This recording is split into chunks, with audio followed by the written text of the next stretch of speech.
প্রথম বাংলাদেশি ক্রিকেটার হিসেবে টাইগারদের wicketkeeper batter Mushfiqur Rahim ১০০ test খেলার মাইলফলক স্পর্শ করতে যাচ্ছেন, তাও কিনা আবার মিরপুরের মাঠে। আয়ারল্যান্ড ক্রিকেট বাংলাদেশের সাথে দুটি টেস্ট ম্যাচ সিরিজ খেলতে রাজি হয়েছে, আর এই সিরিজ শুরু হবে ১০ নভেম্বর থেকে।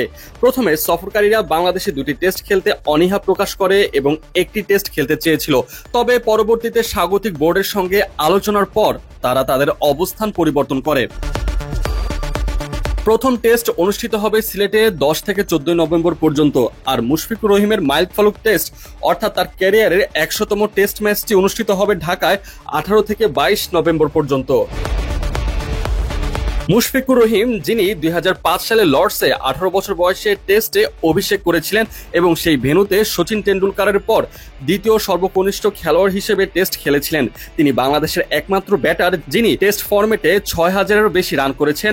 তার সর্বোচ্চ ইনিংস ২০২০ সালে জিম্বাবুয়ের বিপক্ষে ২১৯ রান, তাও কিনা অপরাজিত থেকে, যা এখন পর্যন্ত দেশের হয়ে সর্বোচ্চ ব্যক্তিগত টেস্ট স্কোর।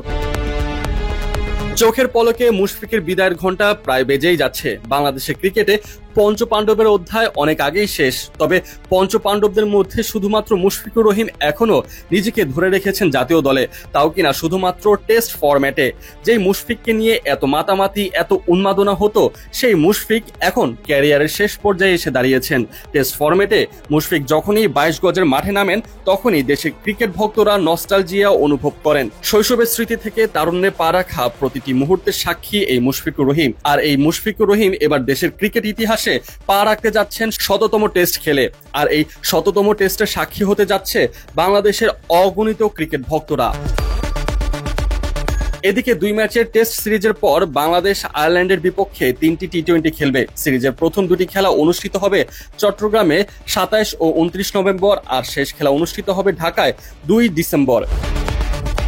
টেস্ট খেলার প্রসঙ্গে ক্রিকেটের জনপ্রিয় অনলাইন গণমাধ্যম ক্রিকবাসকে বিসিবির এক কর্মকর্তা বলেছেন, প্রথমে আয়ারল্যান্ড শুধু একটি টেস্ট খেলতে চেয়েছিল, কিন্তু পরে তারা তাদের অবস্থান পরিবর্তন করে এবং উভয় বোর্ড সম্মত হয় যে ২ ম্যাচের টেস্ট সিরিজ অনুষ্ঠিত হবে।